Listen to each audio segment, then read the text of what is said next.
All right, let's talk about ESG investing and whether or not it had anything to do with Tucker being cut loose from Fox. And welcome in Trish Regan, host of the Trish Regan Show. Great to see you, Trish.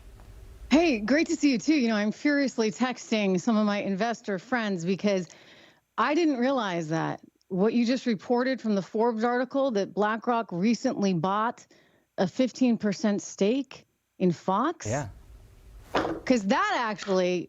What I don't understand, Trish, I don't want to give a lot of fuel to the conspiracy theorists out there, but let's be very clear. Okay, so BlackRock, and again, I'm trying to, I'd like to actually take a look myself and see all those numbers. I want to give you the time to do that, Trish, and we don't have to get into the specifics here, but one thing that we have seen, and this is based on the, the treasurers of states like Missouri and Louisiana, they see the risks associated with ESG investing on a more kind of general sense. We see the pushback when companies don't really understand their customer base with Bud Light, and I think that comes into play here. And I'm not saying there's a direct correlation between what BlackRock did and Tucker. I think that's fair. I mean, if BlackRock just bought a 15% stake in Fox, then we really need to run that one down because, wow. But anyway, just so people know, it's called environmental social governance, and it's this kind of prism that they look at everything through, John. So before you say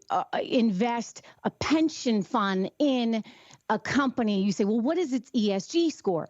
Now, the way you get a higher ESG score is by adhering to a set of principles put forward by Larry Fink and his team, which basically is a revolving door in and out of the Democrat Party. I mean, look at the guy who's running the National Economic Council right now, Brian Deese, who used to be head of ESG over at BlackRock. And so BlackRock's like the big kahuna, right? They control the most amount of money. It's the biggest asset management company out there, like nearly the size, well, half the size of GDP under its management. So they decide, okay, we're going to take your pension fund and we're going to put it in Exxon or not. Oh, maybe we're not going to put it in Exxon because, hey, we don't like oil companies and we don't want to promote oil companies. And hey, what about this company over here? Well, do they have enough diversity on their board? I mean, do they have a transgender? Do they have someone from the LGBTQ? I know I'm missing some of that, an acronym there. Plus community.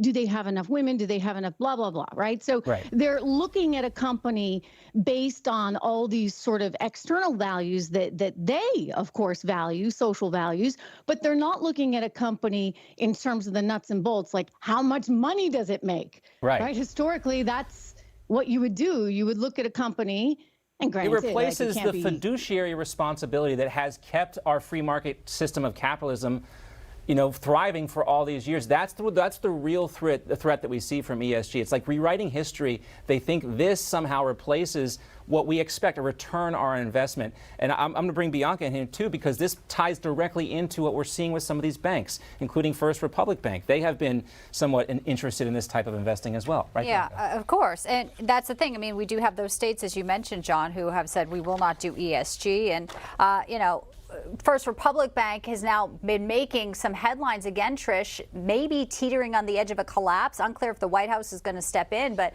more than 50% of its value was erased just this week. And the bank reveals depositors withdrew more than $100 billion last month. We saw Silicon Valley Bank. We saw Signature Bank. So what's the future for First Republic? And this administration clearly is not touching this subject at all. We've got the president holding cheat sheet cards.